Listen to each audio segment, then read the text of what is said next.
Good day, everyone. For Telesur, I'm Cody Weddle in Caracas, Venezuela. We begin today in Colombia, where it appears increasingly likely that the government and FARC guerrillas will resume peace talks. Delegates from both the rebels and the government are meeting today in Havana, Cuba, to discuss reinitiating the dialogue.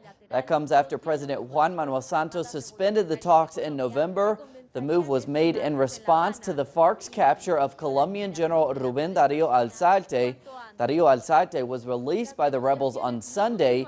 He promptly resigned from the Colombian armed forces amid questions around the circumstances, which landed him in FARC-controlled territory dressed as a civilian.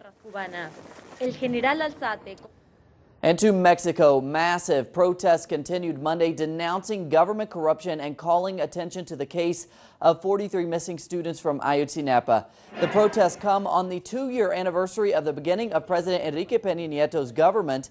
Thousands of Mexicans took to the streets to demand the president's resignation as well as answers regarding the disappeared students. Demonstrations were reported in 60 cities across the country. President Peña Nieto is facing his lowest approval rating since taking office. Many other groups around Latin America also protested in solidarity with the Mexican demonstrators. To Uruguay now. The Electoral Court ratified on Tuesday the victory of Broad Front candidate Tabaré Vázquez. Vázquez says he is organizing his future cabinet and will announce it in the coming days. Vázquez achieved the largest victory in a second-round presidential election in Uruguayan history. The Broad Front also won the parliament majority and the Congress. And we go to Peru now, where the United Nations COP20 climate change negotiations are underway in Lima. The 195 countries in the summit are now discussing the draft of a new binding treaty which would replace the Kyoto Protocol. The final treaty would be presented and voted on next year in the COP21 summit in Paris, France. The measures introduced by the new treaty would be implemented by the year 2020. Environmental organizations are requesting the countries to include the reduction of fossil fuels and a cut in funding for carbon production.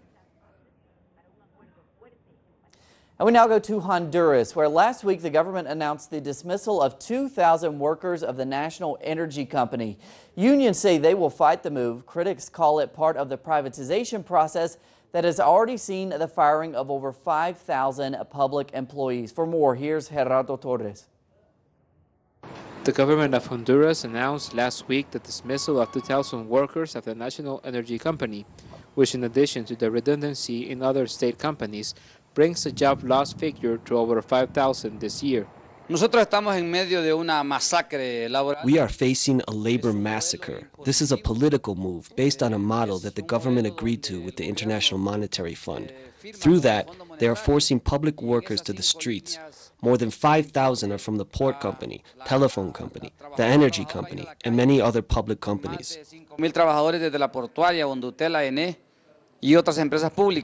The poor economic situation of the state energy company could have been resolved if overdue bills from private companies have been chased down, or by canceling contracts with private energy companies that overcharge the state. But the authorities' decision was the massive dismissals. This move is in line with the policies of the International Monetary Fund, of the international predatory lenders of the World Bank. Since the coup d'etat in Honduras, they are looking to further loot the assets of the state.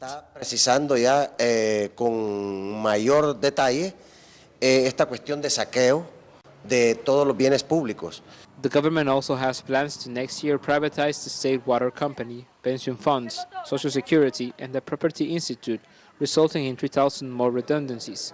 As a result, the workers of the Energy National Company have begun several protest actions this week. Gerardo Torres, Telesur, Central America. Thanks to Gerardo. Taking a look at world news now. Protests continue in the United States more than a week after a grand jury's decision not to indict the police officer who shot and killed Michael Brown.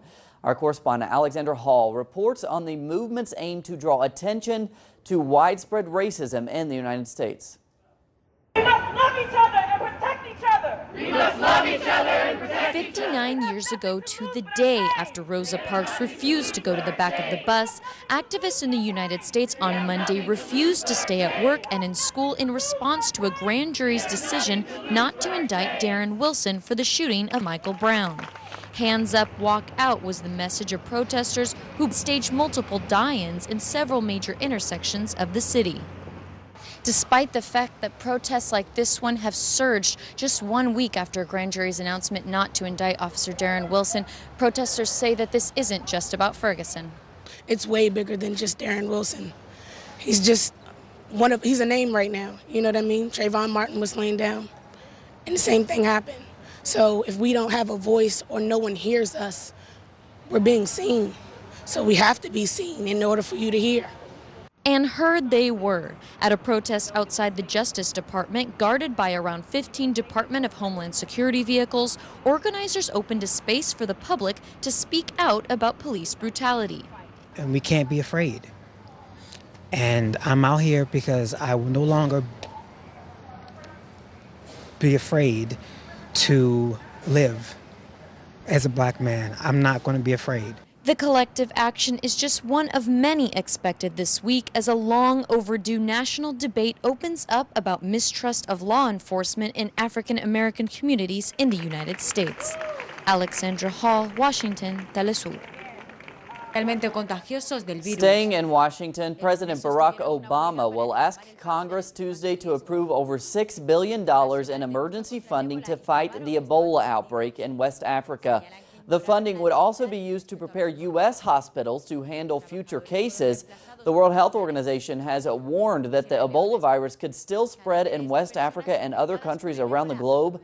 The worst outbreak of Ebola on record has killed nearly 6,000 people since March, mainly in Guinea, Liberia, and Sierra Leone. To Egypt now. Thousands took to the streets on Monday after a court dropped charges against former President Hosni Mubarak. He was accused of abuse of power. The government headed by Abdel Fattah al-Sisi ordered the temporary closure of Tahrir Square. That's the emblematic site where demonstrations ousted Mubarak in 2011. At least 2 people died on Monday after policemen used live bullets and tear gas to clear the demonstrations. In France, lawmakers voted on Tuesday to recognize the Palestinian state. The lawmakers approved the parliamentary resolution with 399 votes in favor and 151 against. The move is symbolic and non-binding, but many say it demonstrates growing European impatience with the stalled Israeli-Palestinian peace process.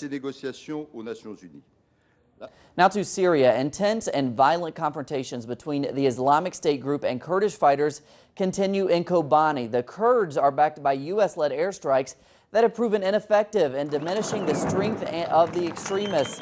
Turkish forces bombarded Kobani over the weekend, injuring civilians and Kurdish fighters. That prompted immediate criticism by Kurdish officials. Turkey has been accused of financing the Islamic State, but Turkish officials deny the allegations. Over 1,000 people have been killed and 200,000 have fled since the battle in Kobani began in mid-September. In the United States, controversy continues after 5 St. Louis Rams players displayed signs of solidarity with the protests in Ferguson, Missouri. The players raised their hands in the same way Michael Brown did before being killed by former police officer Darren Wilson. The incident sparked condemnation by the St. Louis Police Association. The group has demanded that the NFL fine the players and apologize to the police for their actions. NFL officials announced Monday that they would not discipline the players. As always, we have plenty more on those stories and others at our website, telesurtv.net/English. For Telesur English, I'm Cody Weddle.